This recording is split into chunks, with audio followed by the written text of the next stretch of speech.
राजस्थान में सरकार बने भाजपा की वर्तमान 6 महीने हुए हैं। इस बैठक में कई भ्रष्टाचार के मामले आए, क्या कहोगे? देखिए, भ्रष्टाचार के बारे में उनको सख्त निर्देश दिए कि ऐसी अनियमितताएं आगे नहीं हो।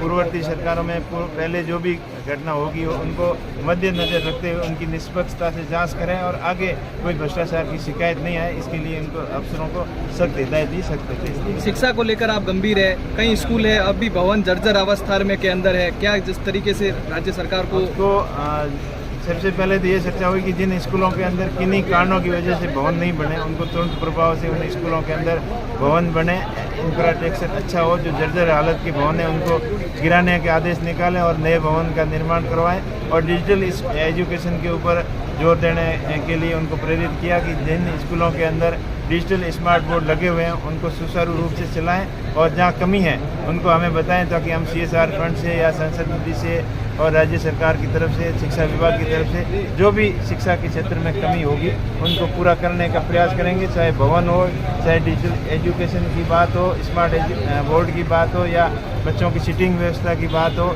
स्टाफ की बात हो, प्रत्येक मुद्दे पर को गंभीरता से लेते हुए उनका स्थायी समाधान निकालेंगे। नरेगा में लगातार मुद्दा है। देखिए, जैसलमेर की भौगोलिक स्थिति इस टाइप की है, बहुत लंबा भूभाग है, लंबा क्षेत्र है, तो सही ढंग से मॉनिटरिंग की भी कमी है और बहुत बड़ी अनियमितताएं हैं। उसके लेकर काफ़ी चर्चाएं हुई और CO साहब को सख्त निर्देश दिए गए कि इनमें अनियमितताएं कम से कम हो और लोगों को ज़्यादा से ज़्यादा नरेगा स्कीम का फ़ायदा हो, चाहे गिरवल सड़क के माध्यम से हो या पानी के टाँके के माध्यम से हो या नहरी क्षेत्र के अंदर कच्ची शाखाओं को पक्की शाखाओं के अंदर नरेगा की स्कीम में लेकर भी उनको किया जा सकता है। इसके बारे में विस्तृत निर्देश दिए और विशेष रूप से सावधानी और सतर्कता बरतने के निर्देश दिए। देखिए, जिला परिषद की पहली बैठक मेरा सांसद निर्वाचित होने के बाद में पहली बैठक थी।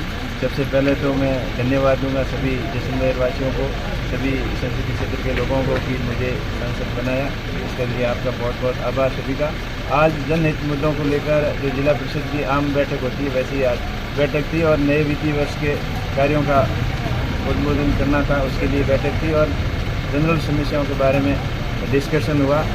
जैसे जल जीवन मिशन के तहत अभी कई काम होने बाकी हैं, उसके लिए विस्तृत प्रोजेक्ट रिपोर्ट के बारे में चर्चा हुई। उसके और किसानों के संबंधित बिजली की जो समस्याएं, कृषि कनेक्शन से संबंधित जो समस्याएं, घरेलू कनेक्शन की है, इन सभी मुद्दों को लेकर विस्तृत चर्चा हुई। PSD, PWD सभी डिपार्टमेंटों की चर्चा हुई और विशेषकर नहरी पक्ष के ऊपर ध्यान विशेष चर्चा की गई कि ये जो कच्चे नाले हैं उनको पक्के बनवाए जाएँ और वहाँ स्कूल की व्यवस्था है, सड़क की व्यवस्था है, उन सुविधाओं को लागू किया जाए ताकि नहरी क्षेत्र के अंदर लोग स्थायी रूप से निवास कर सकें और जैसलमेर जिले का और अधिक विस्तार हो सके, विकास हो सके। और इसके साथ साथ जो भी जनहितैषी मुद्दे थे, आवासीय योजना से संबंधित, रहवासी योजना से संबंधित जो कंपनियां यहाँ आई है, ज़मीनें अलॉट हुई है और लोग कई पीढ़ियों से यहाँ बैठे हैं, उनका भी स्थायी समाधान हो, उनको स्थायी जगह पर रखा जाए या उनको डिस्टर्ब नहीं किया जाए, इसके बारे में विस्तृत चर्चा हुई। बिजली पानी मुद्दे को लेकर बेहद गहरी चर्चा हुई थी। पानी बिजली की व्यवस्था है वो जैसलमेर में बहुत बिगड़ी हुई है, तो कई जिस तरीके से जनप्रतिनिधियों ने भी है आवाज़ उठाई थी, तो क्या निर्देश है वो दिए गए हैं पानी बिजली को लेकर? बिल्कुल, अधिकारियों को सख्त निर्देश दिए गए कि आप विस्तृत योजना बना के भेजें ताकि स्थायी समाधान हो सके।